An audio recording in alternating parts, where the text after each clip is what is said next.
Oh my gosh, Miles. It happened. The Anthony Davis trade. Anthony Davis trade. Months of speculation. Months of tampering. People fired over this, Miles. People have lost their jobs. People have been on the phones, working the Twitter, working social media, and we have a trade.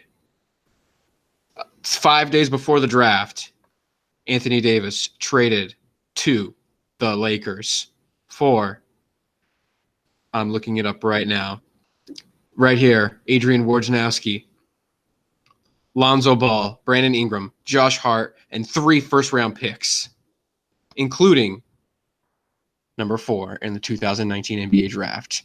Thursday. Immediate reaction, Miles. From what we just talked about, we had a 5-second introduction. And I said, hi. I said, did you hear the trade? You said, no. What's your immediate gut reaction? So it was Lonzo, Ingram, Josh Hart. 4th, Josh Hart. That's a big one, actually. And I like 3 number 1s, including the number 4 overall pick. Let's look at it from the New Orleans. Immediate reaction. The Lakers win. For the Lake. Whoa. I mean, I'm not saying that they win over like what New Orleans got, but ultimately, like, they're title contenders now. LeBron James, Kyle Kuzma, and Anthony Davis. And they've still got money for one more All-Star. Yeah, and with that combo. Speaking of, they have 28 million, or they have in between 28 million and 31 million if Anthony Davis decides to waiver his contract, and if they do it in the right timeline, if they agree in principle before the Anthony Davis trade officially goes down. So maybe the Lakers pick for the Pelicans. I'm not sure how that's going to happen cap-wise. But yeah, the Lakers will have one more max slot for this summer. So let's look at it from,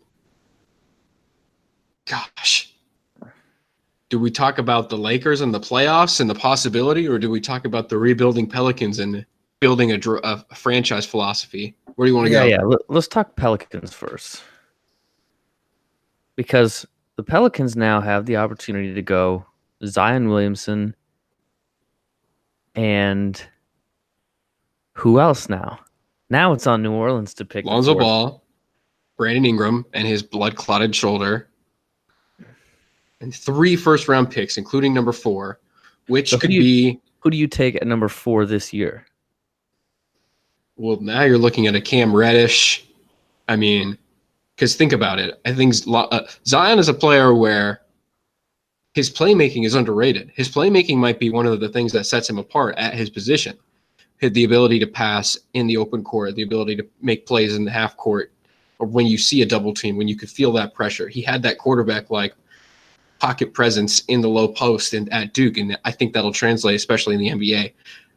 And you throw in Lonzo Ball, they might join the Southern Lob City. They might form that because he is a great outlet passer. He's a great alley-oop passer. That's what he does.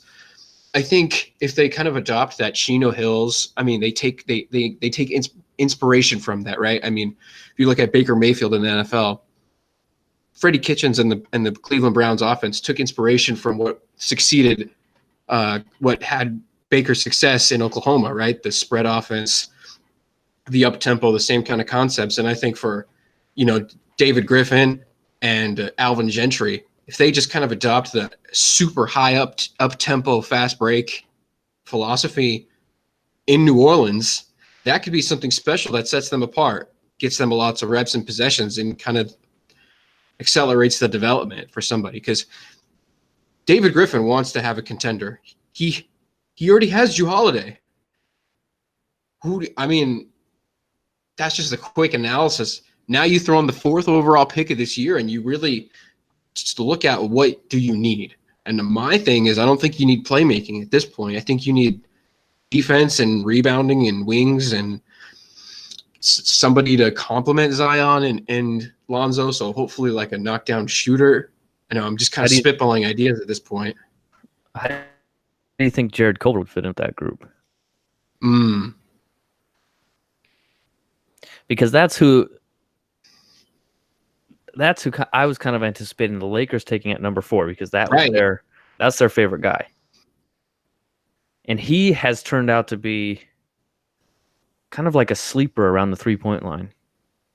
Where he's done some workouts this summer where he shot something like 90% from 3-point range.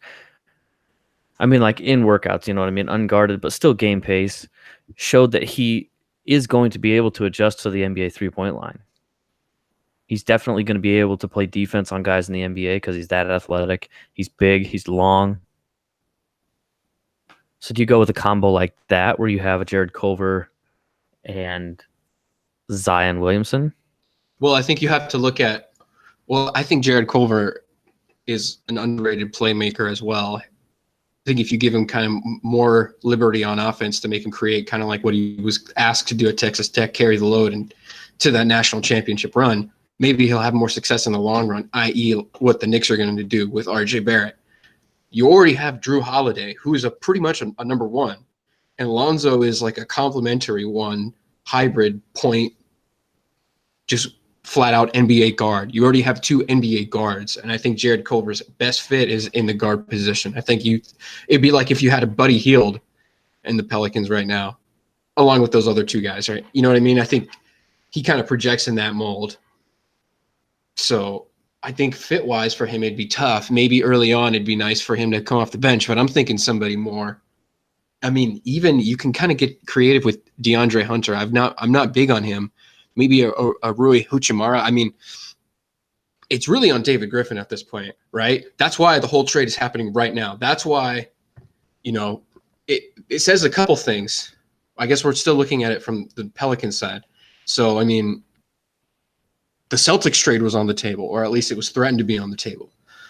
Can we infer that Jason Tatum was, I mean, before we talk about the end of the 4th pick, what do you think of like a defensive hybrid wing before we talk about, other possibilities for this Anthony Davis trade? The 4th pick.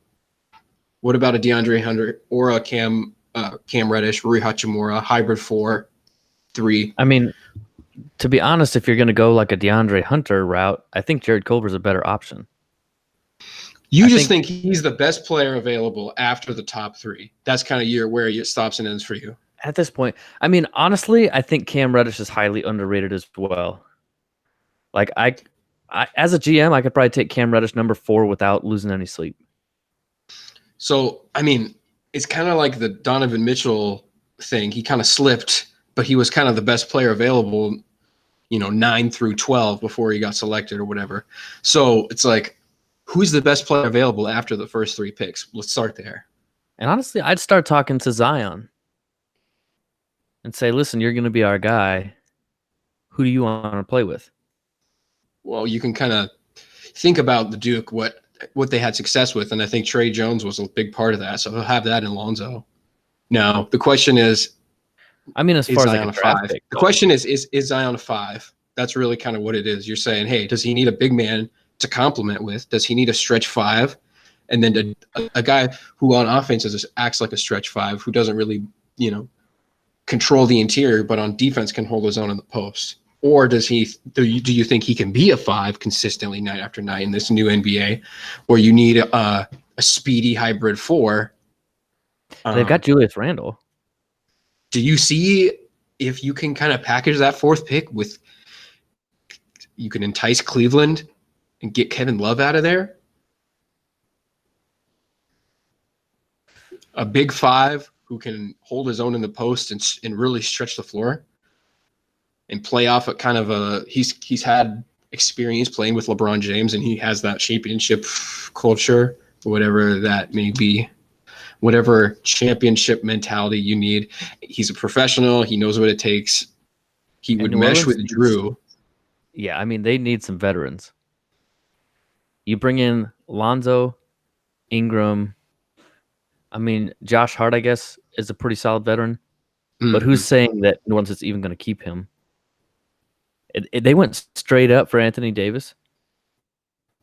Anthony Davis for 3 first-round picks. Brandon Ingram, Lonzo Ball. not Kyle Kuzma. And that's what I thought was going to happen. They said either the number 4 pick or Kyle Kuzma. That had to be on the table. Okay. Man, New Orleans has some tough decisions to make because they do have Julius Randle. And I think that that's a valuable piece for them. Why couldn't you move Julius Randle up to play a 5? I mean, it's not like he's stretching the floor that much, but he's still athletic enough. I think we have to look at. We've definitely seen that you can play that small ball style, right? Especially if you've got somebody with as gifted as Zion Williamson, who's gonna be able to grab rebounds and things. You don't necessarily need that old school post presence. How important is David Griffin right now? I mean, look at what happened days ago. The Toronto Raptors win their first NBA championship out of nowhere, out of the ashes. Why? Because Masai Ujiri pulls off an incredible trade to bring over a superstar caliber player. The president and GM role is now more important than ever. And if you have a good one, you can go far. And David Griffin has proven to be a championship level team builder. So saying that, all of that, I think we need to look at some of what he did in Cleveland, because that's going to be a key sign of what they're going to do in New Orleans. And the trade to the Lakers only kind of perpetuates that, right? I mean, think about what he did in Cleveland. He had trades lined up for Kyrie, right? But he was able to save J.R. Smith from New York. He was able to find Iman Shumpert. He was able to trade for a Kevin Love out of Minnesota. Find Dellavedova deep in the draft. I mean, all things you can check off and say he did, and they paid off well. I mean, look at the Raptors. They were only 7 deep. You only need 7 deep players to make a championship run. And maybe it's not the first year with Zion, but you have pieces around. So I think that's what they really need to focus on, is that this might not be an immediate group, but they definitely have potential, like, very fast for how young this group is going to be. It's kind of a matter of if they can sign themselves a veteran, and not like a Vince Carter veteran, like a Kyle Korver veteran. Exactly. That's a David Griffin sign that he did in Cleveland that really paid off. Yeah, that's a perfect example. Somebody who's going to be able to produce, but also be able to lead that team. Because right now, all I see is Drew Holiday being able to kind of step in and be that guy. Elfrid Payton is still there too, huh? Yeah, I mean, he'll be a reserve, maybe compete with Lonzo, but I think Lonzo, and he's kind of an insurance policy as well, but I think Lonzo is really good and he'll really develop. I'm looking at NBADraft.net right now. They don't have the trade updated, but Darius Garland is still available on number 4, Miles. What do you think of that? If you can kind of flip a Drew Holiday for, I don't know what's out there for Drew. I mean, if you look at maybe I mean, the problem with parting with Drew Holiday is that that's really your only guy that has any kind of experience, like real experience.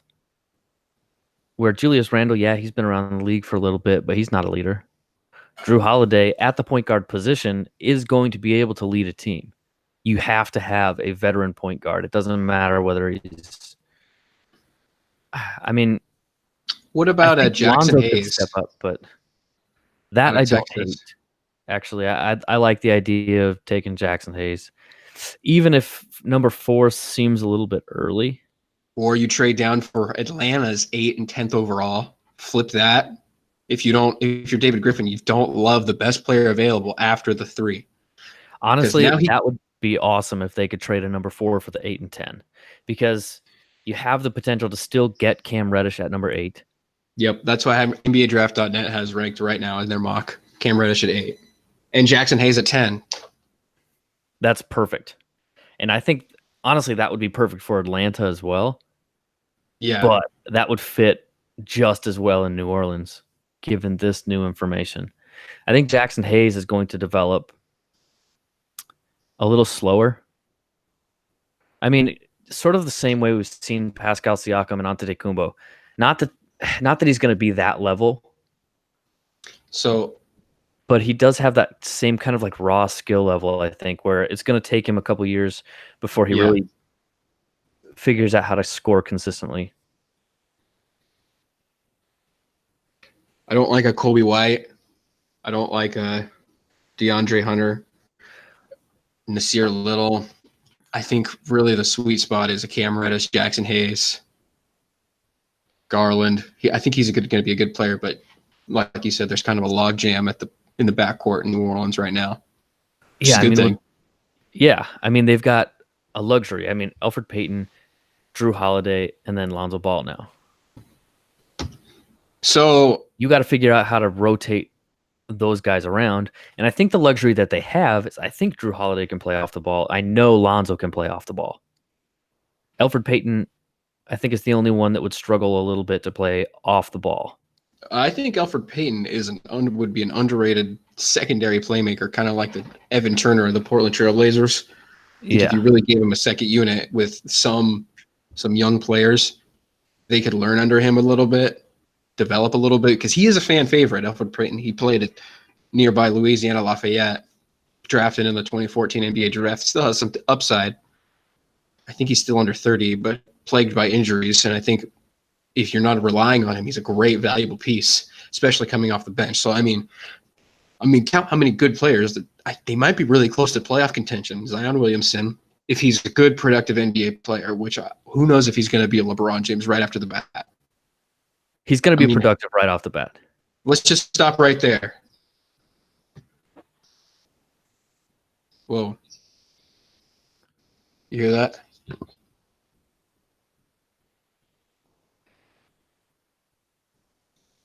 What happened? Sorry. I was hearing an echo. Sorry, keep going. What did I say? We're talking about Zion. Oh, yeah, that's right. Yeah. And his rookie year, what to expect. So he's going to be productive right off the bat. There's no doubt. I think he tries way. I almost said too hard. That's not what I meant. He tries very hard, meaning more than I think the rest of the draft class does. That in the course of an 82-game season. Yeah, that and he's more gifted. And I think the way that his body is built, he's going to be durable. So let's stop right there. Because we just saw in the finals how if you're not careful and you don't pace yourself, you won't be able to last to the finals, let alone through the season. So is this new NBA going to be something like, I hate, load management. I hate that term. It's so weird, but like it's a real thing, right? You're going to have to apply it to Zion. Yeah, and I think he's going to have to kind of learn how to maybe pull it back a little bit. But he's so young, 19 years old. I don't think they have to worry too much in the first couple years. I think you kind of let him learn by himself. How if he goes ham for 82 games and then he finds out that he's burned out in the postseason, at least if they could get like an 8th seed even, I think that would be a really successful thing for them, because then you could show Zion this is kind of what playoff defense looks like. This is the switch between playing 82 regular season games and how things may have come a little bit easier, and all of a sudden there's a switch that the best players in the world know how to hit at the right time of the season. Especially if they ended up playing like a number 1 seed. Yeah, go ahead. I have a question for you, Miles.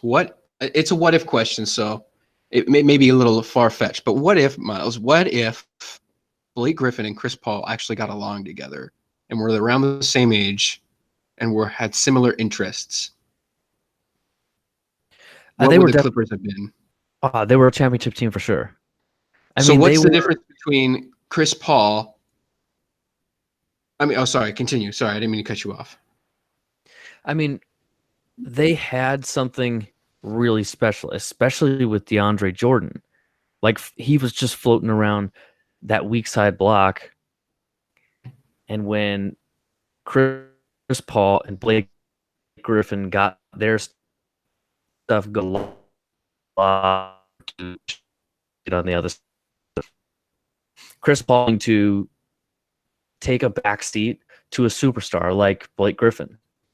Blake Griffin was willing to put in the work to do or become a player that people were criticizing him for not being, meaning he developed an outside shot when people were criticizing him for not being able to shoot the ball and saying, he's behind the curve. He needs to be able to spread the floor more. He stepped up. Yeah, he stepped up and he did it. And I think overall, he doesn't know what it takes to be a champion.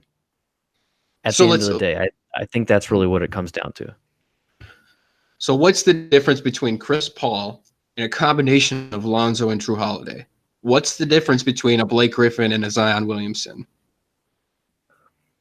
Zion is driven. I mean, I would say Blake Griffin is driven too. Maybe not to be a championship. I mean, who knows what? He definitely wanted to be the guy in LA, and he didn't offer Chris Paul a Steph Curry like welcome. They clashed, and I think you wasting your prime like that, it's really valuable. There seems to be a different type of animal that's inside Zion Williamson, though. Okay, I'll give you that. I mean, and I could be a little bit off and being really hard on Blake Griffin. That is entirely possible. Because, I mean, he's sort of flopped every single time he makes postseason. I just really respect what he's done in Detroit. And I think maybe I'm looking at him post-trade, and you're kind of looking at a young Blake Griffin, you know, where we had never seen anything like him coming out of Oklahoma. He was bigger than LeBron. He was taller than LeBron. Zion's wider than LeBron. Zion's an offensive tackle. We've never seen it's an opt comparison, especially when you add a backcourt dynamic player next to him. Yeah, but there are the same questions that surrounded the jump shot with Zion as well, right? Yeah, but he answered those questions quicker. He answered them in college, where all of a sudden he was hitting, and it wasn't like he was hitting rhythm shots. He was like catching the ball, jab step, and then pulling back up for a three. That's a tough shot. It's not a normal rhythm shot. I think Zion is going to adjust to the line, and he's going to do it way faster than Blake Griffin did. The thing is, I think Blake Griffin could have been way better at. He could have been more consistent because he's a great rebounder, obviously. But he just didn't seem to have that drive. It looked like he would fall asleep. Maybe a better comparison would be Siakam. A high-level Siakam. I think he's got the same kind of drive as Antetokounmpo, where you see Antetokounmpo going hard all the time. He has that mentality. I do not compare Antetokounmpo and Blake Griffin. They have two different mentalities. I don't know. Antetokounmpo looked awfully scared on the sidelines in that closeout game against Toronto, Game 6. It looked like he didn't want to go and get back in the game. It looked like he didn't know what to do. He was out of answers. I don't know if it was that he was That's scared. What happens when you play Kawhi Leonard. Well, yeah, and that's the thing. That I think he found out that his bag wasn't quite as full as he thought it was. Where it was like, this was working regular season. This 5-step Euro step that I used to be able to do was working, and I was getting to the rim doing that. All of a sudden, the Raptors collapsed on the defense, and he wasn't able to go anywhere. He had no side to side. And even if you look at the Milwaukee Bucks team to bail Giannis out, not that Toronto ever needed to bail Kawhi out, honestly, throughout this whole playoff run. I mean, maybe once, but if you look at just the Milwaukee Bucks team, it's like they keep stars they keep players that they draft. You know, Middleton draft pick. I guess Bledsoe and Lopez were additions, but Brogdon is another pick that core around the superstar player is so important, right? So you have to find that Scottie Pippen to go next to this LeBron James and Zion Williamson. You have to find that Chris Middleton, and I think you have that backcourt's really, really, really interesting. But you got to have something, a different element. You got to have shooting, right? You got to space this floor. Well, and just the difference between Got to all get the a things Danny that Green. Kawhi Leonard is. Yeah, I mean, Kawhi Leonard, what he's able to do individually, he's able to take over a game. We saw it in Game 5. We saw it a little bit in Game 6, where there were stretches of the game where he just took over. He could knock down a three, and then he would do a little mid-range post. He can knock down that mid-range fade. He can also get all the way to the rim and finish through 3 defenders. These are things that Antetokounmpo needs to figure out. He's bigger and stronger than Kawhi Leonard. So then how does Zion? Okay, let's tie this back to the Pelicans. So where do you think Back Zion to Zion Williamson. I think Zion is a better shooter, but he's got that same mentality as Antetokounmpo, where he's going to go at it and take it straight to players. That's why you can't play him every 82 games a night. That's why you got to have a team around him. Yeah, and I think that's going to come down to coaching. Somebody being able to say or run a rotation and say, we're going to play you 30 minutes tonight, and that's it. I think that's going to be important for the Pelicans this year, is keeping guys mentally fresh and confident, but also being able to go 100% for 82 games. Yeah. And you can't do that playing 40 minutes a game. And I think that trade, the 8th and 10th, trade up to 4th, that honestly is probably what David Griffin is preferring right now too, because there were reports that he was shopping the 4th overall pick before the weekend was even out. He really didn't want to pick at number 4. And if you don't nail it, it's a really big mark, because the Lakers, and we'll transition to them soon if we're done. I guess if we look at the Pelicans, right? Zion, we just talked about, he's going to be a great player. Lonzo Ball, I think he'll stay healthy, and I think he's going to project into be a good pro, especially after a reset, if you will, i.e. a D'Angelo Russell. You look at a Drew Holiday. That's 3 pieces right there. If you kind of think you can bank on Brandon Ingram, and then like you said, Julius Randle, he might be a good championship piece. Miles, that's 5 players. If you can draft a good, build around piece, and if you're David Griffin, you're smart, and you can add 2 more players, that's 8. What is that if not a contender in the West? It definitely is. And Alvin Gentry has been around championship basketball. He was an assistant coach on the 2015 NBA championship team. And back in, I believe it was late 80s, he was an NCAA champion as a coach. He's been coaching for almost 40 years. So to me, if you put this roster in front of Alvin Gentry, I think that's also going to be big for David Griffin to be communicating with Alvin Gentry and going, what else do you think we need on this team? Can we get it at number 4? Or can we trade that number 4 pick? Maybe you part with an Elfrid Payton if you have to get an 8th and 10th. Or maybe you think Darius Garland is the guy, and you think, hey, he's the best player right now available. I just refreshed my feed, and it's just Jonathan Givony from the ESPN mock draft specialist just posted Jared Culver at New Orleans number 4, Garland at 5, White to Phoenix at 6, and DeAndre Hunter to Chicago at 7. Man, and I don't hate that Jarrett Culver at number 4, because right now, like how powerful New Orleans could be defensively, where Lonzo, that's true. He does not have the quickest feet, but he definitely puts in the effort. Like you can find compilations of him going 24 seconds through the shot clock, running, and he's long. He can really bailed out LeBron. Yeah, seriously, they were really playing 4-on-5, and then trying to get around LeBron James on the defensive end. I think Lonzo will be a really good defender. People keep making that Jason Kidd type of comparison, especially the way that he's able to rebound. New Orleans can be a tremendous rebounding team with Julius Randle, with the potential of Zion.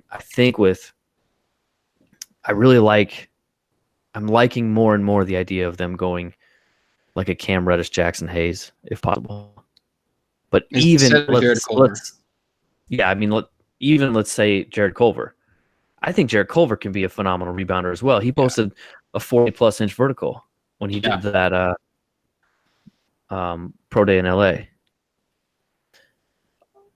That's an incredibly quick, and Brandon Ingram, Josh Hart. Again, you could Josh play a Hart, super small lineup with, Brandon Ingram or Julius Randle, Zion Williamson, Jared Culver, Lonzo, and Drew Holiday. I mean, if you really want to just have shooting around Zion, I think that's a good option. He'll be developed to be a good shooter. And what's the biggest hit that you take when you run an undersized lineup? It's rebounding. That's what the Golden State Warriors were giving up when they ran their Hampton Five, until they picked up Kevin Durant, and Kevin Durant was able to sort of offset that a little bit, but really it was all put on Draymond Green and maybe Iguodala a little bit, because Kevin Durant was playing more around the perimeter. But with a team like New Orleans, they can run that smaller five and have Zion Williamson, who I think is going to be an elite rebounder, regardless of size. Like pound for pound, a great rebounder. Looking at those Cleveland teams, they set NBA records for shooting threes in the playoffs. David Griffin knows what he's doing and getting more possessions per game, jacking up threes, and finding a team that can get it done in transition. Because at times, those Cleveland Cavalier teams in the finals were able to out-Warriors the Warriors at times in the finals. I mean, I guess that statement has taken a hit since the Toronto Raptors kind of demolished them. But they demolished an injury-plagued version of them. So, I mean, I really don't have a question in front of that. So let's transition, a hard transition. The Pelicans could be, I guess, my last prediction before we go to the Lakers. Where could they be this season? Do you see them tanking at all, or do you see them trying to make the playoffs? I don't see them tanking, because I think that these younger guys, Ball, Ingram, Hart, I think they all want to prove something.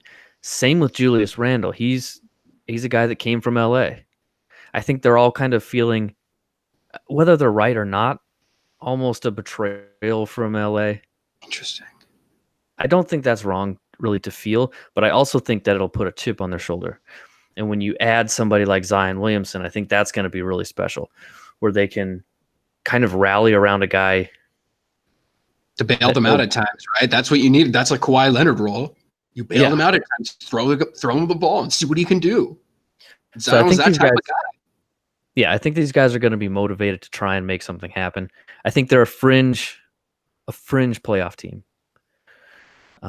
They have the potential to be kind of like a Clippers were this year, where if they put in that maximum effort, I think they can steal like an 8th seed or something.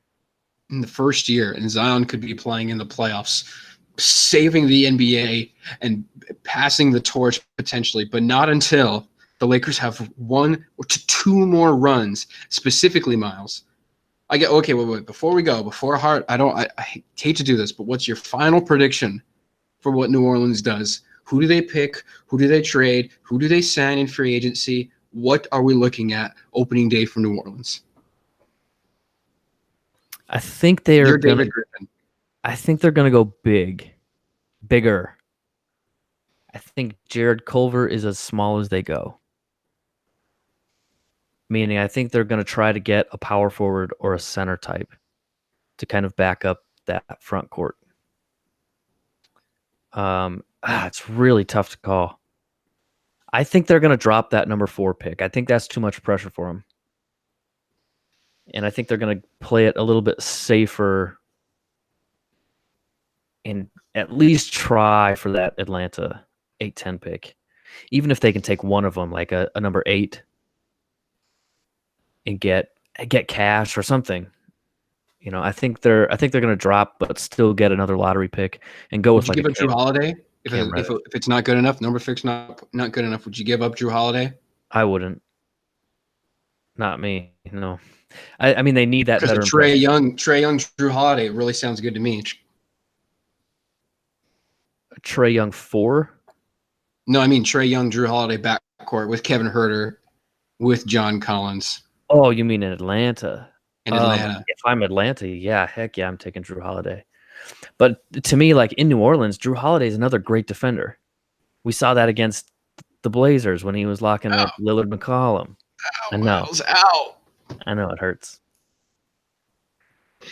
The West is going to be tough, especially with the young group, and they need some kind of playoff experience, and that's only coming from Drew Holiday on this team right now. I don't think New Orleans can afford to lose him.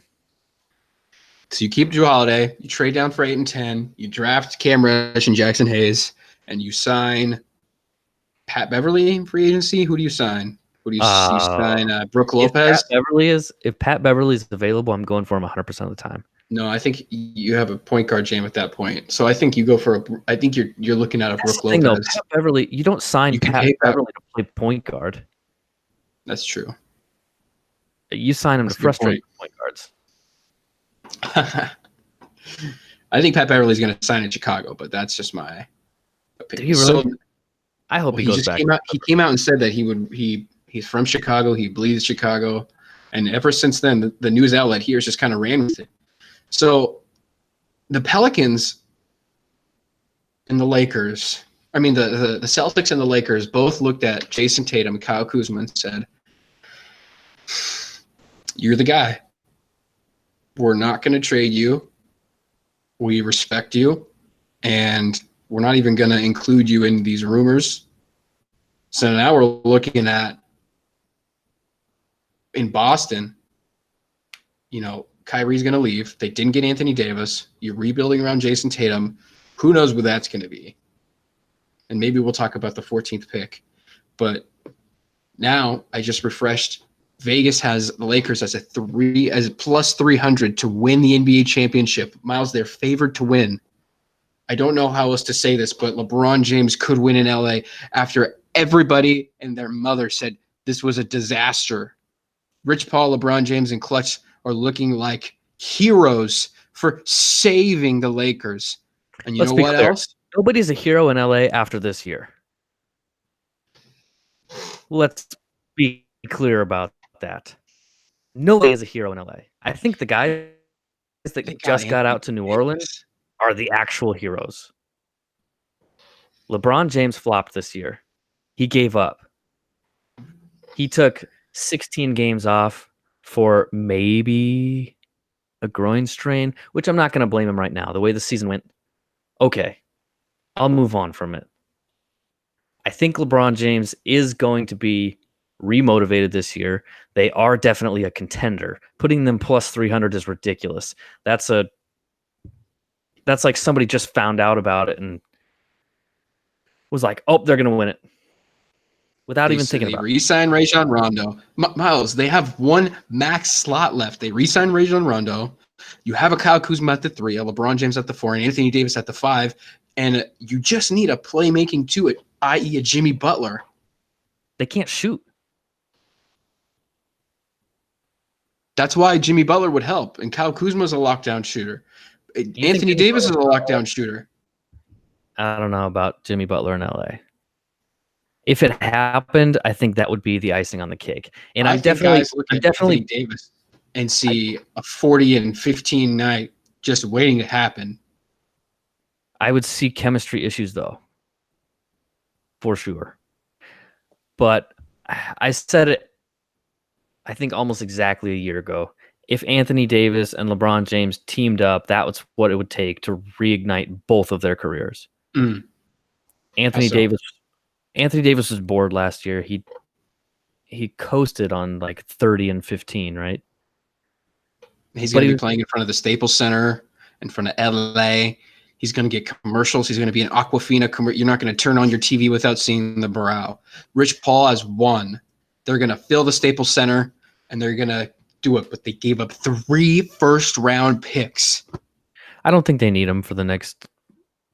They don't really need him. I mean, if you're going to trade first-round picks, you need to get yourself an MVP type of talent, and they got it.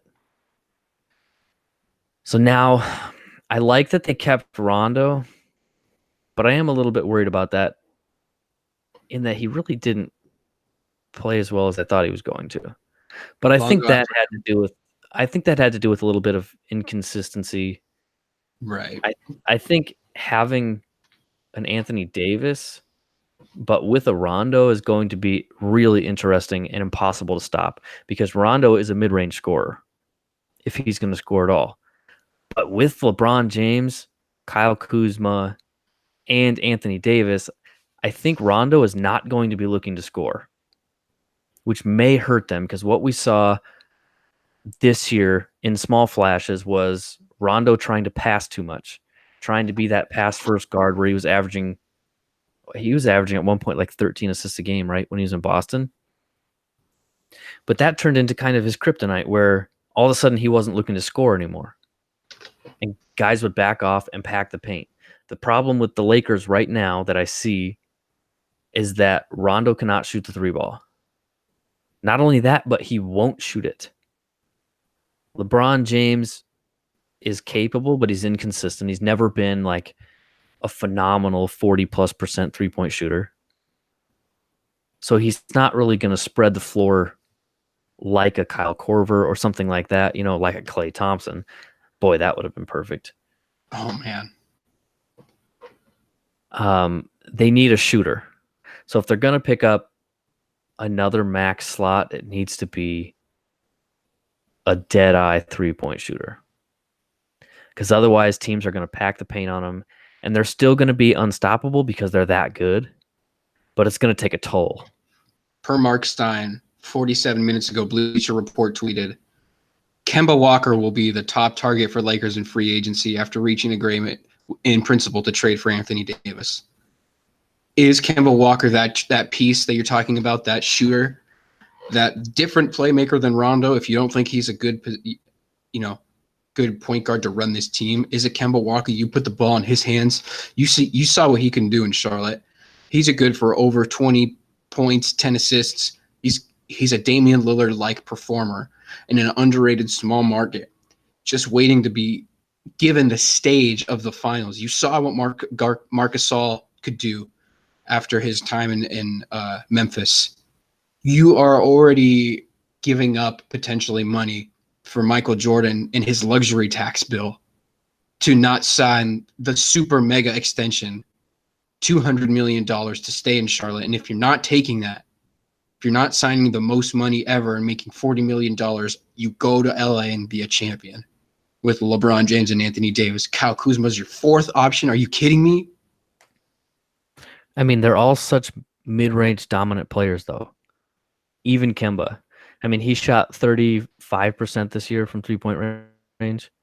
So he's not necessarily that spread the floor type of player that I would be looking for. I think he's a great option. I think Rondo may be a better option simply because Rondo is not going to demand the same attention that Kemba's going to. Kemba just got off of averaging 30 points a game. How's that going to look next to LeBron James, who's going to put up 30, and Anthony Davis, who's has to get his? That's going to be a majority of the percentage. You're looking at 60% usage rate right there, and those two guys alone. The other usage rate is going to be Rondo trying to get them the ball. And I don't know that Kemba could do a better job than Rondo. So you're saying, you're trying to sell me that the Lakers will have $28 million in cap space to sit on and do nothing with. Not necessarily do nothing with. I think Klay Thompson would be a phenomenal pickup. Klay Thompson is going to rehab with Kevin Durant and be best friends throughout the whole year. And I think sign 5-year deal each to stay in Golden State after what they just went through. I agree on Klay Thompson. I think he's going to stay in Golden State. I disagree on Kevin Durant. I think he's leaving. But this is not about them yet. There's still that little chance that Klay could go to LA.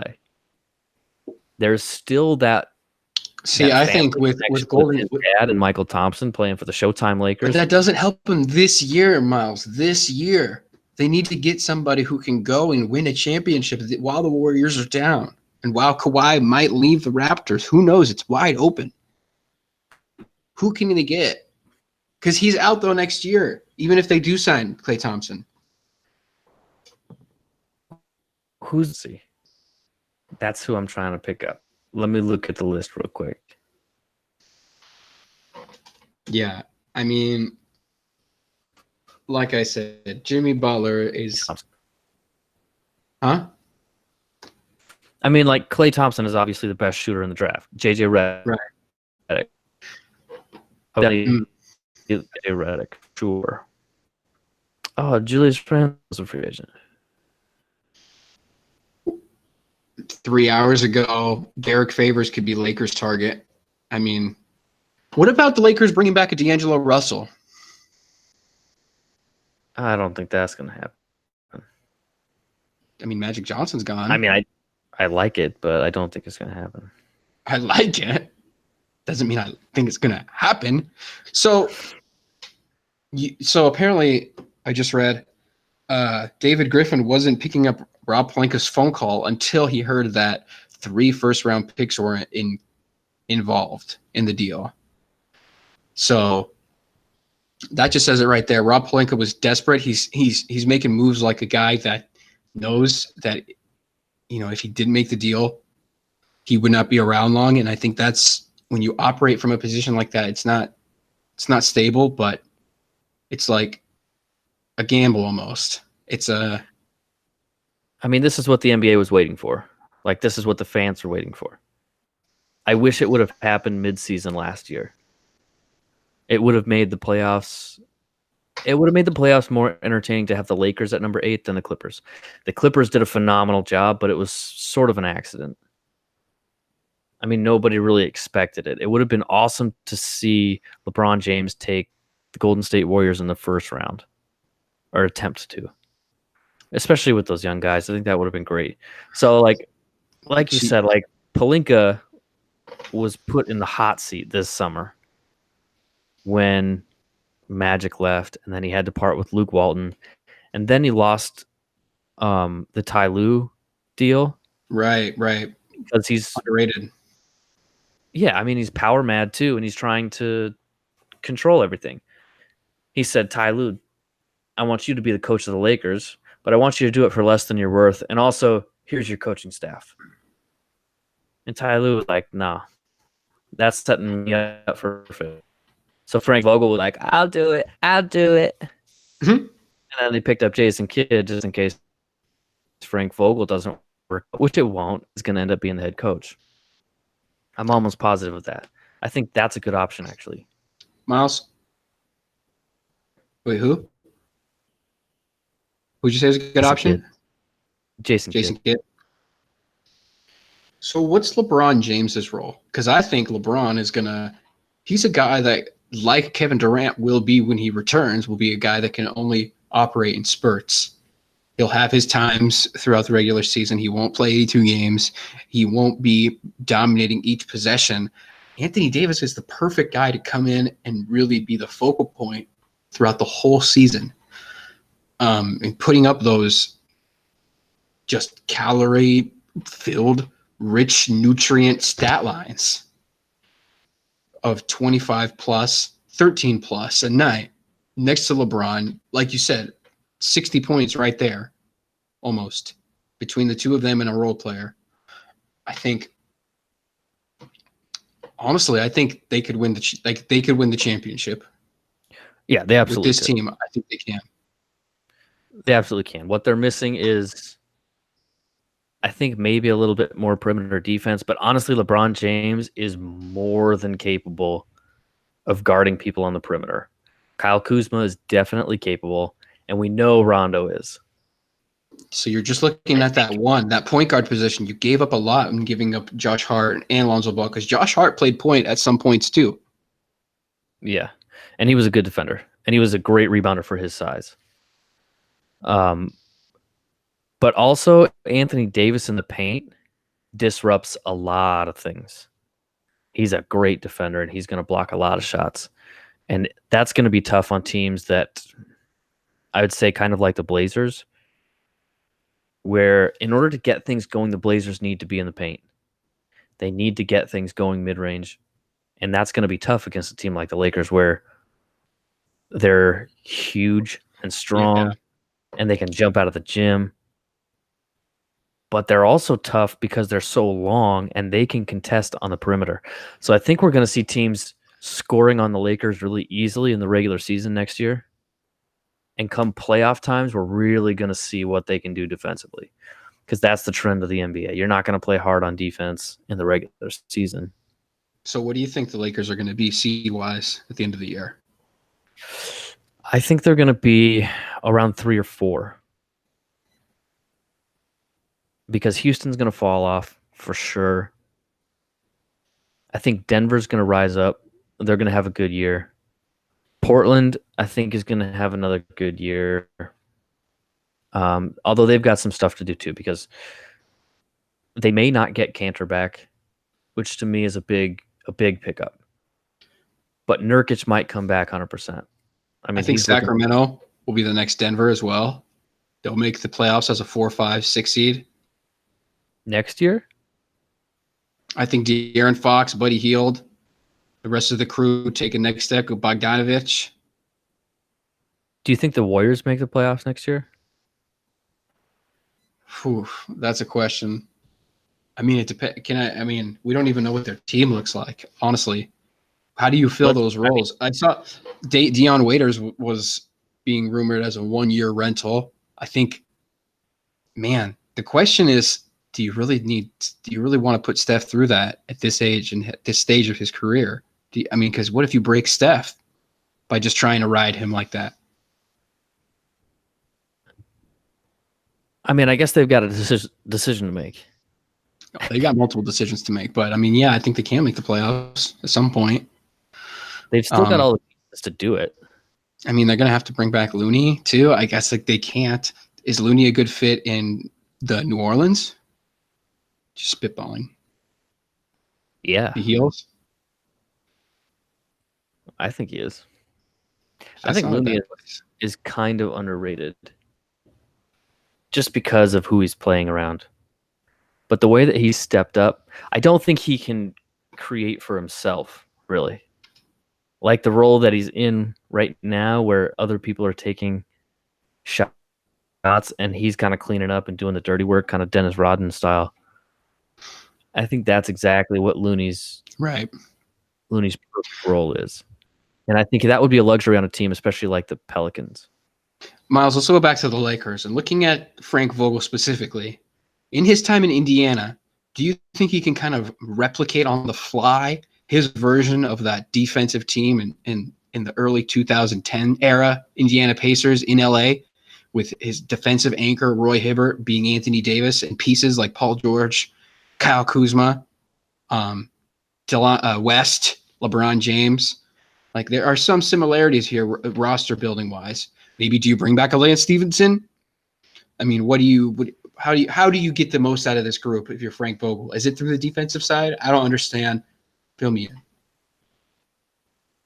So this is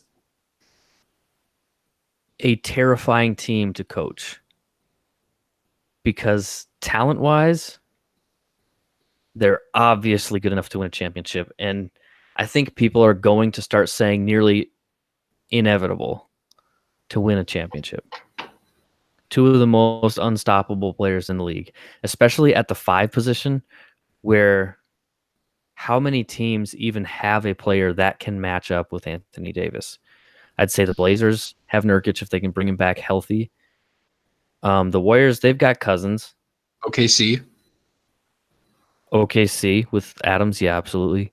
And maybe Toronto with Gasol and Ibaka. Joel Embiid. That's right. Yep, Philly.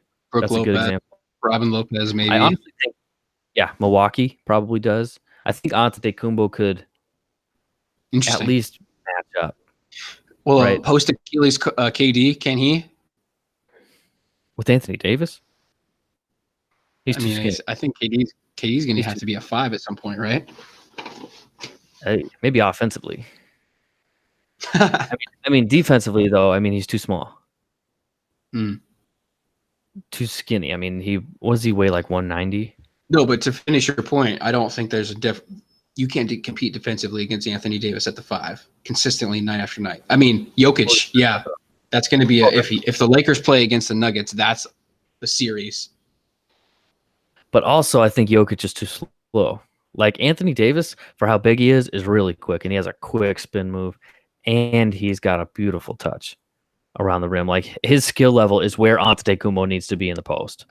And there's nothing like being the big man for the Lakers. Yeah, he's got. I mean, I guess ask Dwight Howard. Well, yeah, I mean, he didn't live up to that. That's what happens when you don't fill giant shoes, even when you've got the feet to do it. Well, does Anthony Davis now? I mean, oh yeah, is this like a Shaq-like difference in terms of Lakers culture and history? I think so. Yeah, I mean, Anthony Davis is waiting. I think he was really motivated to make New Orleans a contending team and was willing to make the Pelicans his team for his career. I think that's legitimately what he saw his career going, was playing with the Pelicans for the rest of his career. That was when DeMarcus Cousins was there, and they had Rondo and Drew Holiday. And I think he trusted everything that was happening and was willing to like fight for that process and wait for it. And then DeMarcus Cousins left, and then Rondo left. They had a rough postseason. And then he felt, I think, kind of betrayed, and all of a sudden realized, if I'm going to make this happen, I need to make it happen. And LA is where he said he wanted to be for the last 2 years. Yeah. So I think, yeah, I think he's got a renewed sense of hope as far as like where his career is going to go. He's the new big man in LA playing alongside LeBron James. Miles, what happens if injury-plagued Anthony Davis hypothetically gets injured, and now a new injury-plagued LeBron James gets injured, and we just see a lineup with Kyle Kuzma and no first-round picks for the next 3 years? Is there any chance this turns into New York after Carmelo trade? Is there any chance this turns into there's another example that I just slipped my mind. Brooklyn. I mean, there's Celtics trade. Yeah, I mean, there's always a chance of that. I don't think you can really. You certainly can't plan a team around. I guess it's 3 first-round picks. Is that like I can't? They're unprotected, Miles. They're just given to them. That's a haul. That's such a big haul for New Orleans. They're bidding against themselves in the Celtics. I mean, it's pretty clear that Rob Pelinka is not a smart man, right? Like as far as like his long-term basketball IQ, he's not intelligent. There's somebody obviously in his ear. I think you had a conspiracy about Kobe Bryant still having his hand on that Lakers decision-making button. But he's also got to deal with LeBron James trying to be his own kind of general manager and make things happen on his own, which I think was the point I was trying to make with Frank Vogel having an impossible job, where the amount of egos that he's got with Anthony Davis and with LeBron James now, but also bringing up Kyle Kuzma. I think Kuzma is still very coachable, but is he going to be coached by Frank Vogel or is he going to be coached by LeBron James? Interesting. And it's going to be LeBron James every single time. And I think Jason Kidd is a much better option because I truly believe that Jason Kidd has the respect of LeBron James. Being a Hall of Fame type of player, he's played in a lot of NBA finals. I don't know. I feel like LeBron James needs to be coached by a player if he's going to be able to be coached at all. I don't think Frank Vogel is the answer. I thought Ty Lue was a great option. That was the best option. So what about Jason Kidd? What if they – it's perfect, right? You can even throw Frank Vogel under the bus and fire him if things aren't going well in the first couple months.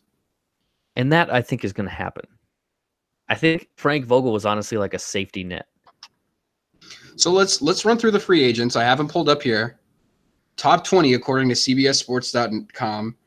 Number 1, Kevin Durant, off the table for the Lakers. Number 2, Kawhi Leonard, also off the table potentially. Don't you think? Is it question mark? Stop right there. He's Is not Kawhi Leonard off the table? Yeah, for the Lakers, yes. With Anthony Davis, with LeBron James, with Kyle Kuzma? No. He'll go Toronto or the Clippers. I think Kawhi resigns with Toronto. I don't think he can leave. Kyrie Irving, number 3. Expected to sign in Brooklyn. Number 4 is Kemba Walker. He's the number 4th best free agent available and probably the first realistic target for the Lakers, filling that role. But you have questions about his mid-range. We've talked about that. Number 5, Klay Thompson. You've talked about that as well, about how he would be a great fit. The perfect fit. That's the perfect fit. Number 6, Kristaps Porzingis, expected to resign in Dallas, especially because he's a restricted free agent, and Mark Cuban will match anything. DeMarcus Cousins at number 7, kind of left field. I don't agree with that, especially coming off of that another injury. Keeping him out 12 out of the last 17 months. Number 8 is Jimmy Butler. Again, we talked about that. Great free agent pick. I think that'd be the number 2nd most realistic if you're not thinking about a Kemba. But honestly, at this point, the New York Knicks probably eyeing Jimmy.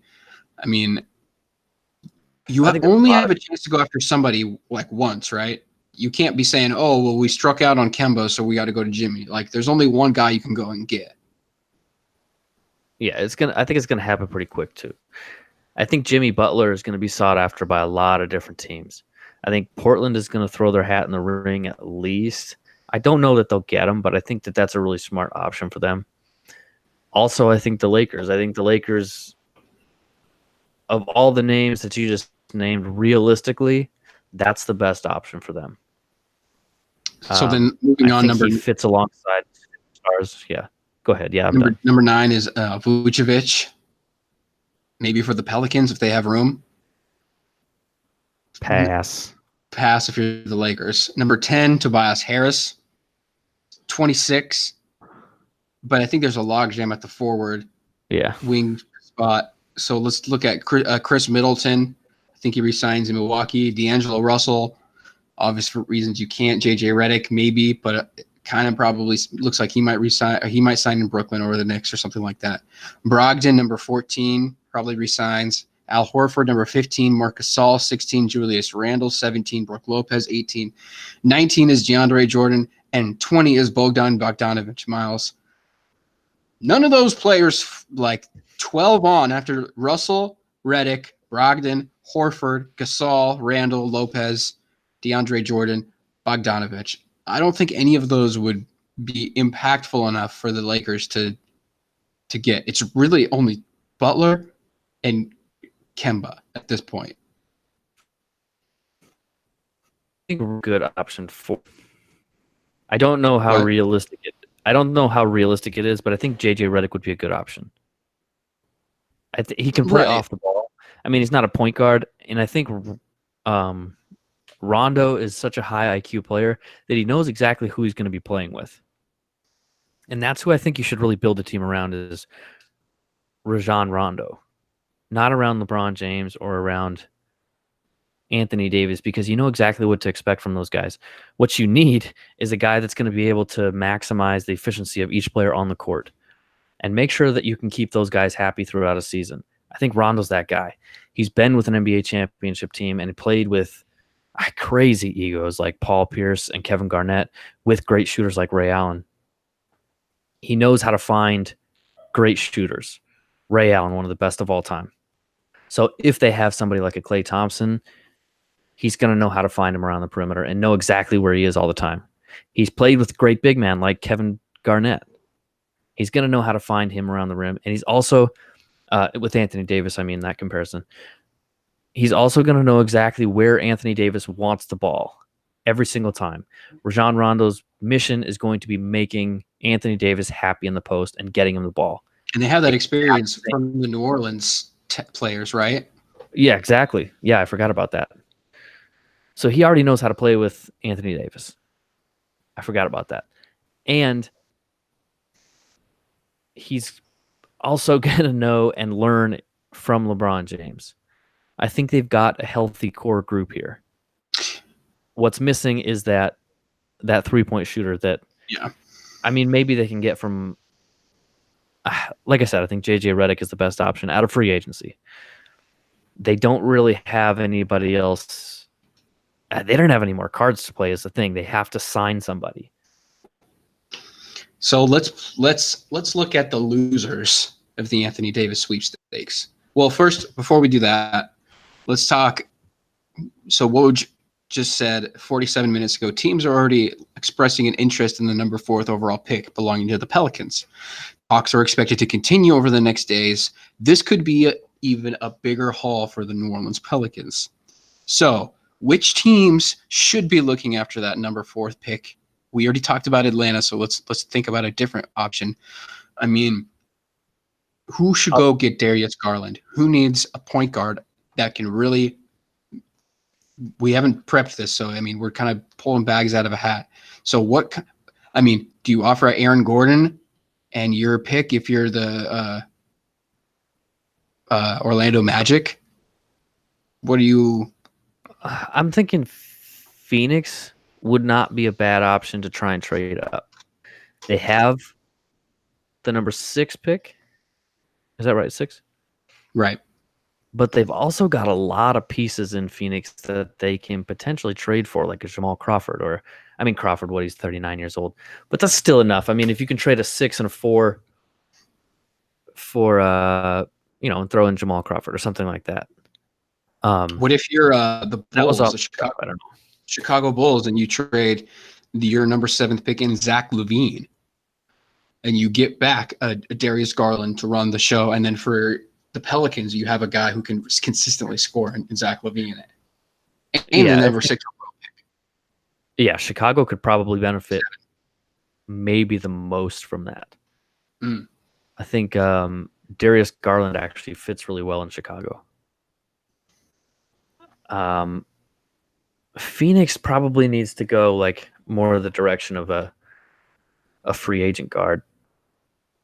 I don't know. Phoenix is confusing me, but I think that they could potentially be in the conversation of trying to get that number 4 pick. Miami. No, Miami doesn't like to rebuild. None of these teams like rebuilding. I think Orlando is somebody that needs a point guard. I mean, gosh, teams in the West that need point guard, maybe New York. Does New York? They don't have any pieces. You start looking at Atlanta, no. Boston, no. Maybe Boston? No, I think they re-signed Terry Rozier. Okay, this bit's getting wild. Moving on. Unless you have something? Nope. So let's talk losers of the Anthony Davis trade. You would say Rob Pelinka is the overall winner in the Lakers, and Anthony Davis and Rich Paul. That's clear. But Miles, teams have been going after Anthony Davis and piling up assets for years, and they looked at this summer specifically that he would be coming out of New Orleans. The New York Knicks, loser. Is David Griffin a loser? Is the Boston Celtics losers?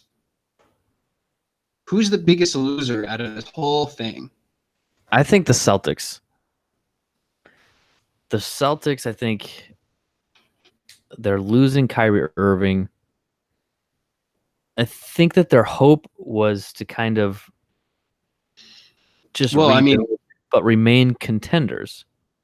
They had so many assets. They had all of the gold that they needed to convert into some kind of money in order to spend. Exactly. And the diamond, the tip-top piece resistance that they got to build around championship-level team in Boston is Jason Tatum. Is that enough? Enough for Boston, you mean? Is that enough to win a championship, to live up to all the expectations of these assets that we've heard about since the Garnett trade? Think about it. That was the promise. It's like, oh, well, they'll package that for their trade. They'll package that for a trade. They did package it for a trade, and it was for Jason Tatum. They didn't package it for a Anthony Davis, a Kawhi Leonard, a Paul George, Jimmy Butler. They didn't trade it. They kept the assets, and now we're moving on. The deal is done. Are they the biggest loser? What I'm really asking is Jason Tatum enough for out of this whole thing for Boston? I mean, if one player was ever enough for a team, I think Jason Tatum can be enough. But he needs to be surrounded by talent. I mean, everybody does. Right? Steph Curry is not enough for the Golden State Warriors. He needs Klay Thompson. He needs Draymond Green. Some would argue they need Kevin Durant. I don't know if that's true. He definitely helps. LeBron James wasn't enough. Yeah, Cleveland, precisely. first time. He almost was. Damn near the best you can get. Yeah, Jason Tatum's definitely not a LeBron James type of dominant player, I don't think. But those only come out once every 10 years. Yeah. He's definitely a dominant offensive player, though. I think they can definitely rebuild around him because he's still so young. He's had pretty incredible experiences just in the first couple years of his career. Well, now that's really valuable. Brad Stevens gets to show what he can do, right? Brad Stevens, Robert Williams, Terry Rozier, Jaylen Brown.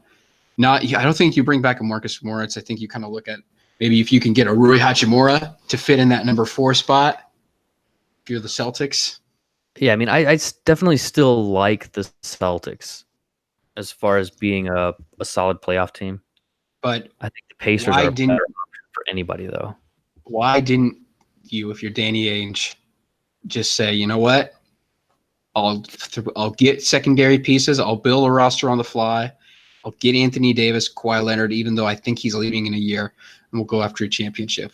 Is that more important, or is being good for the next 10 years and being the Pacers 2.0 with Paul George, a.k.a. Jason Tatum, as your number 1 guy who really should kind of be a number 2?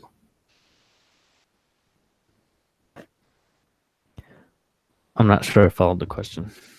Well, I think what if this thing goes bad if you're Boston and the Pacers, they had made a championship run when they couldn't get past guys in the East. Paul George wasn't enough in Indiana to get the job done. Granted, he had that terrible leg injury, but what if Jason Tatum is just not that guy to get them over the top like that? Now you're stuck with, and you could have had Anthony Davis for 1 year, a championship run, possibly.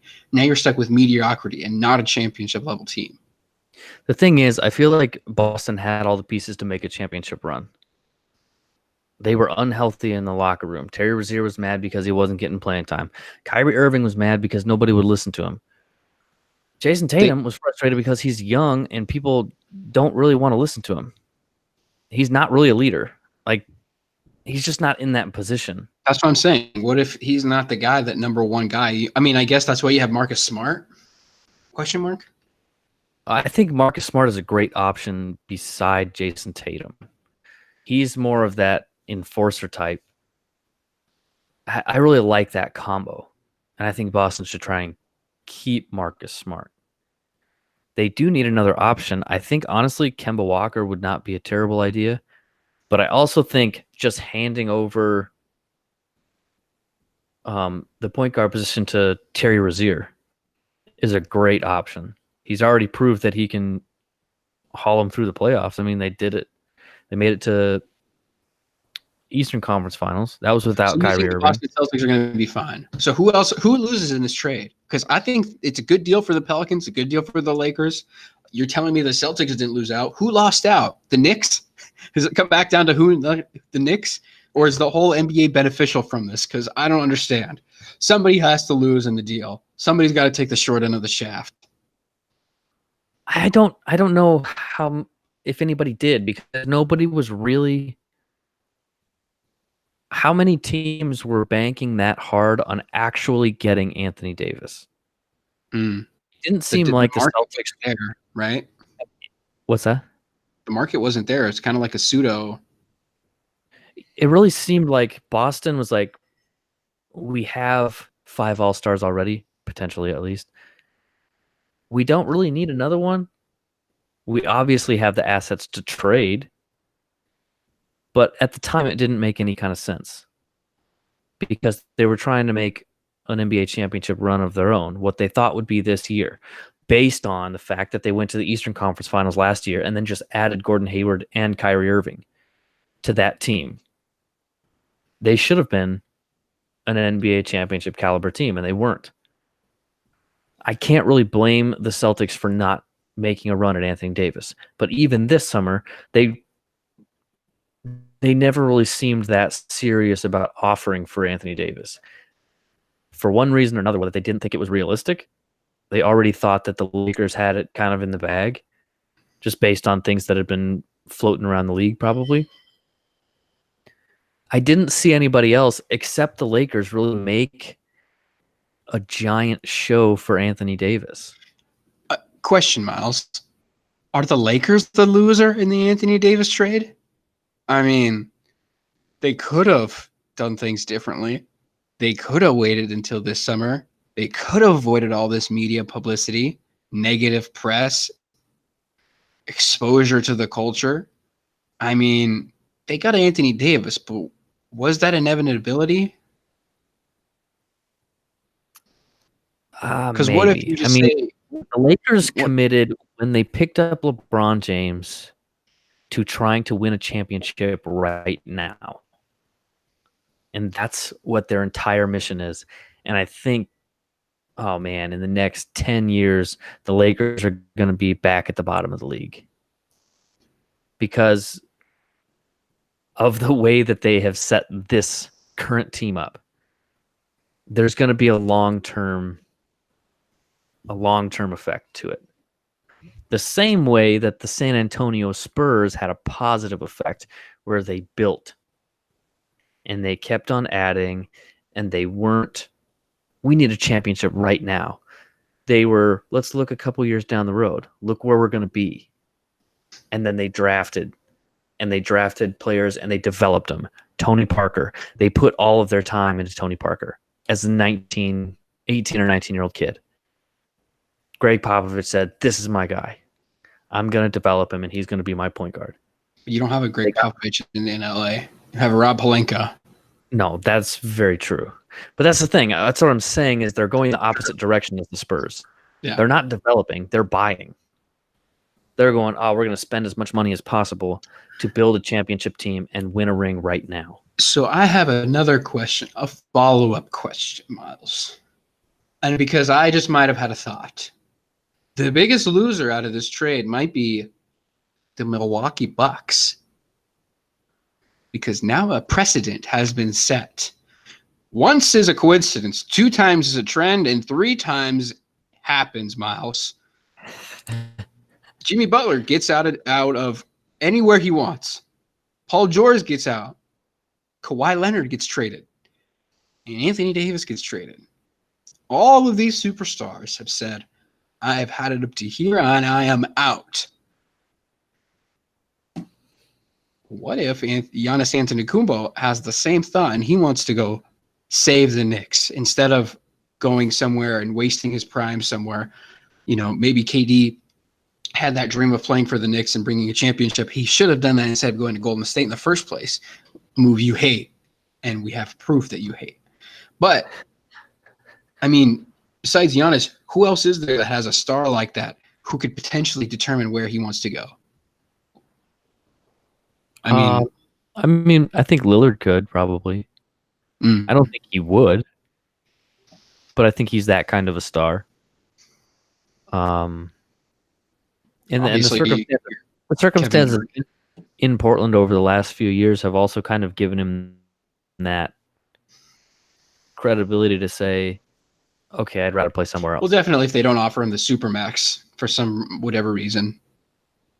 Yeah, like I said, I don't think it'll happen, but I think he is theoretically could fall into that category. Ben Simmons? Kevin Durant, definitely. Ben Simmons, I don't think so, to be honest with you. I think Joel Embiid, yes. Interesting. Because I think Joel Embiid is so much louder. He's the personality type.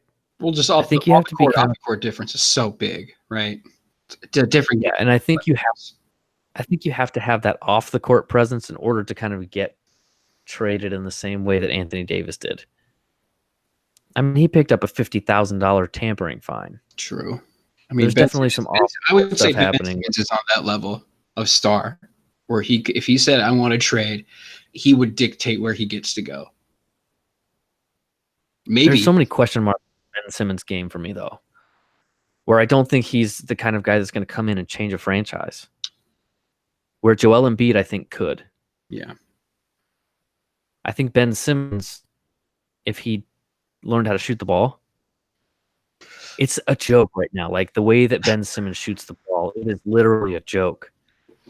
So we haven't talked finals at all. That is true. What happened? Larry O'Brien. What happened in officially Game left. 6? Pascal Siakam woke up Freddie and Van he started Vliet. knocking. Freddie Van Vliet kept doing the exact same thing that he's been doing. Clutch, playoff, buckets. Phenomenal game.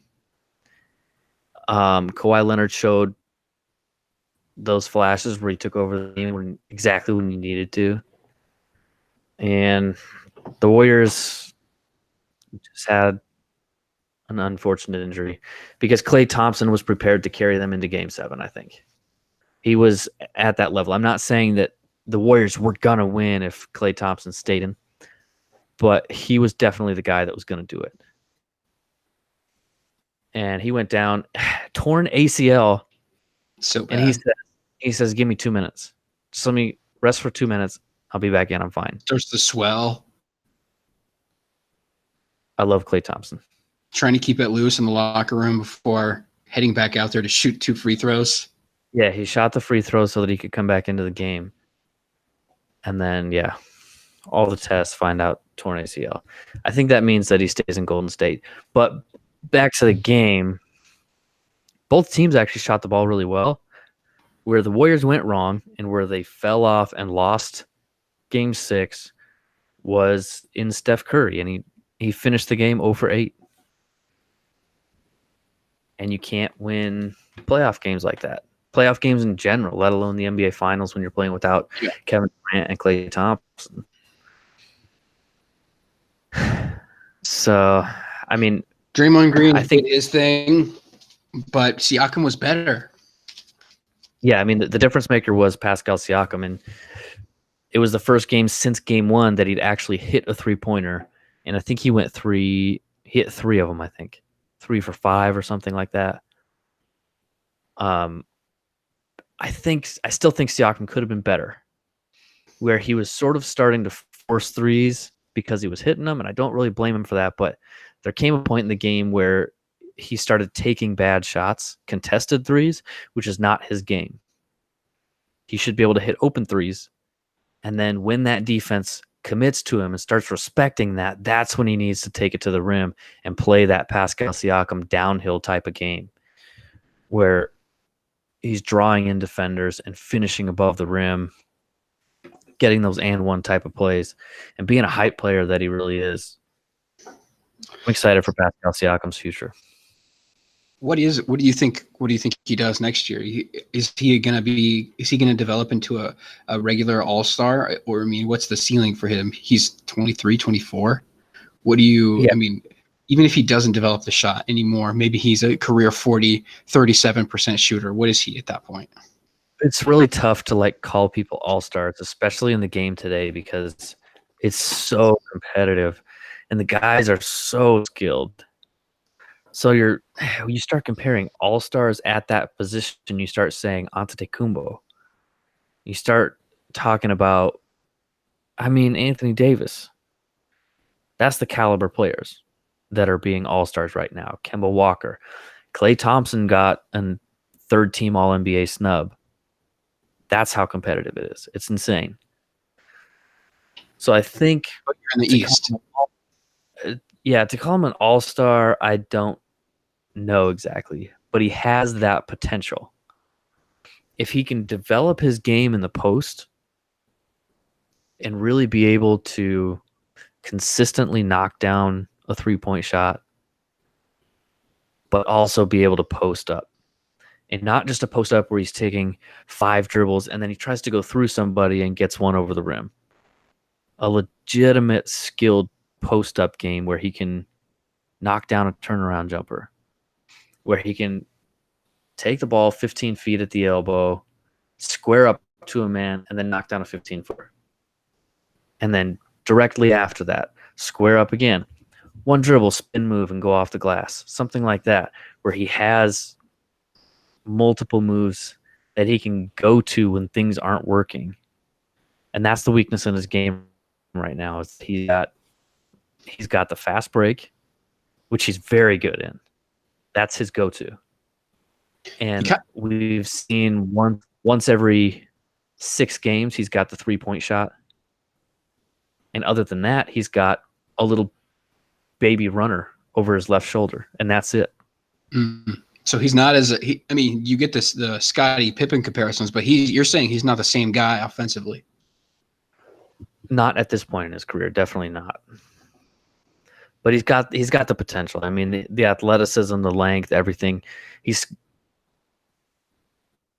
confident shooting the 3, which is a great place to start. I mean, he's just got to get more consistent. Has there ever been a championship team that just broke up because of it? Maybe the Heat is the only time I'm thinking of, and they joined in different circumstances than this Toronto Raptors team. Are we going to see another version of this? I mean, I guess before I ask you that question, Fred VanVleet. Let's look at the way I just asked you about Siakam. Let's keep on the theme about the players. Freddie Van Buckets, what is he? Is he going to be a JJ Barea? Is he a Allen Iverson? What is he going to develop next season? A Darren Williams? He's only 5'11", maybe. And I mean, if he's splitting point guard duties with Kyle Lowry, I mean, maybe he's a CJ McCollum light. I mean, what is he? Yeah, the problem with a player like Freddie VanVleet is he was not a 5-star recruit out of high school. He was recruited by 2 schools out of high school. He played for Wichita State in the Final Four, so he has a pedigree of winning. That's not what people are looking at. It's the fact that he played at Wichita State for 2 years and then went undrafted and then played in the G League and then found himself on the Toronto Raptors. Why? Because he's a great basketball player. He's obviously clutch. But can that be marketed to other teams? I really doubt it. The point guard position in the NBA is really competitive already.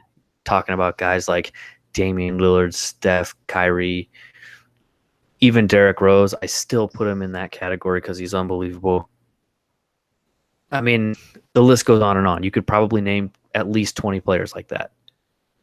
Freddie VanVleet's not really in that category as far as like guys you're going to build a franchise around and really trust him with the starting point guard position. The best that he's ever going to do, I think, is Toronto. And that's, to me, it's really sad, but that's the reality of it. I think he's capable of doing, of handling the. Is he a sixth man of the year? Absolutely. I think he could take over like a,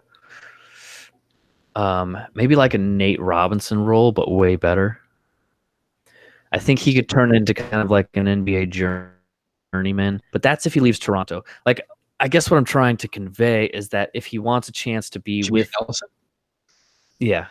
If he's got a chance to be with a franchise for his whole career, it's going to be Toronto. Otherwise, he's just going to bounce around the league kind of like Nate Robinson, which is not a bad thing. Yeah, especially playoff like matchup wise. Kawhi said it after the game. It's like, his matchup was really good. Curry is not. I mean, Dellavedova was flexing on Curry in the finals as well. Let's not forget that. I mean, you're not going up against a Drew Holiday defensively or Alonzo Ball or you know what I mean? Kyle Lowry, just a dog of a defender, and Curry. You just have to make sure that you can get under his skin, and then you have some confidence. You build on that by making a couple shots, and before you know it, you just got 12 points in the quarter of a closeout finals game, ending the Warriors when Curry has like barely any, in the fourth quarter. He's totally outshining him matchup wise. I kind of agree with you there, where he's still a role player moving forward. It just was a good matchup in the finals. So now we get to the big question and the big deal, and you kind of alluded to it earlier. Kawhi Leonard. You said he's either staying in Toronto or going to the Clippers, but I need your final prediction before the draft. Toronto. They won a championship. The league is going to be totally different next year. So it's not really like you can bank on the fact that, yeah, Toronto's coming back to the finals. Not the same way that you could say it about the Warriors or great point. Or Miami. Because with Kevin Durant and Klay going down, it opens it up wide open. If those guys are healthy and we're facing a clean Golden State coming back, probably going to dominate the NBA again, maybe it makes it easier for him to go to LA and rebuild and restart. But now it's like, yikes. If all we have to do is beat a Houston team, if all we have to do is beat a Portland team or a Russell Westbrook, OKC team, that's all we have to do. Maybe we just run it back. Yeah, I think everything kind of leveled off. But Toronto has a phenomenal setup compared to a lot of teams in the league, where now they've got a championship. They have Nick Nurse, a first-year head coach to win an NBA championship. They have Patrick McCaw, who's a 3-time NBA champion now in his first 3 years in the league.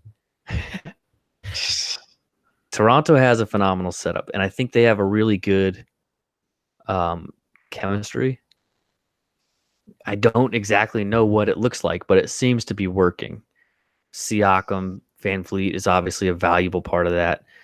Lowry seems to be fitting in well. At least he looks comfortable playing with those guys, with Kawhi. Marc Gasol, Ibaka, they kind of have all the pieces that they need. I think if they could, Danny Green. I think if they could add another consistent shooter, I shouldn't even say that, because honestly, Van Vliet was between Van Vliet and Danny Green. I mean, that was their shooters, and Lowry hit big buckets, to be honest, and Kawhi did it when it really counted. So I don't honestly know what Toronto needs. I think that they just run it right back and see what happens.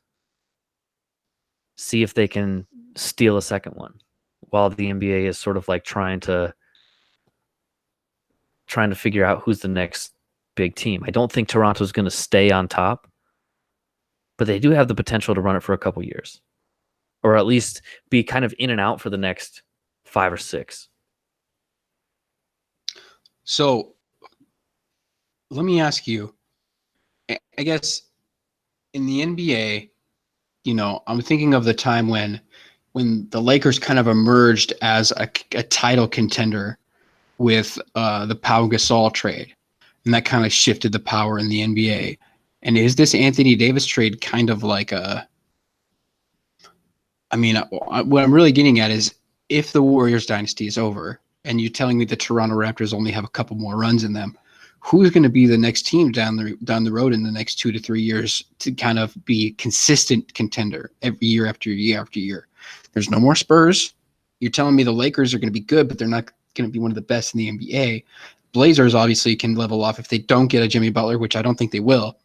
OKC, Houston, I don't see it. Maybe Milwaukee, maybe Philadelphia. The best option that I see for a long-term contender is Denver, based on how young they are. Also, they have tremendous talent.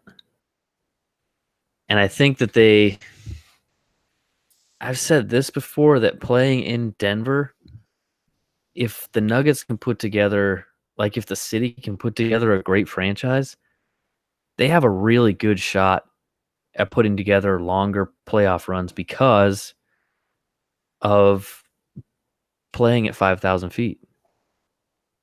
They have that advantage. And people don't really think about that sort of home court advantage. There's Utah and there's Denver. Those are the only two arenas that are played at elevation. And Denver's at 5,200 feet, I think. I think that's playing to an advantage that people aren't really thinking about. Not a giant one, but still making a difference because Denver played very, very well at home. As they get more mature into this league and start figuring out how to win, which I think could happen next year, winning more consistently on the road, I should say, at least beating teams that they should beat. You know what I mean? Teams at the bottom of the East, teams at the bottom of the West, beating those teams on the road is what they really need to become that consistent road team. You know, losing to teams like Milwaukee on the road, that's kind of an acceptable loss, I think. Losing to Philadelphia in Philadelphia. Those are always going to be tough road games. But I think Denver has the potential to be that number 1, number 2 seed. Interesting. With Jamal Murray, with Joker, with Gary Harris played really well. Will Barton stepped up huge. I think if they keep building around that, Torrey Craig, They could be the next Warriors. I think Denver can definitely be that next team. I mean, they have a Paul Millsap to kind of act like an Andre Iguodala, David West kind of mentor. They have a Michael Porter Jr. Maybe he could be their Kevin Durant if they ever need that closer, that number 1 option at the end of the game. If he's healthy enough and he's really, 100% after that spinal fusion or whatever kind of surgery he had, and he's still young enough to recover. I mean, we'll see. Time will tell. And maybe it'll be very interesting if they're. I think you might be right. So, with the draft is this Thursday, I think we have some options coming up as to things we can talk about before. So maybe we can have another pod before the draft on Thursday. How's that sound? Yeah, sounds good. Anything else to add, or should we close it out? I'm good. All right, man. Later. See ya.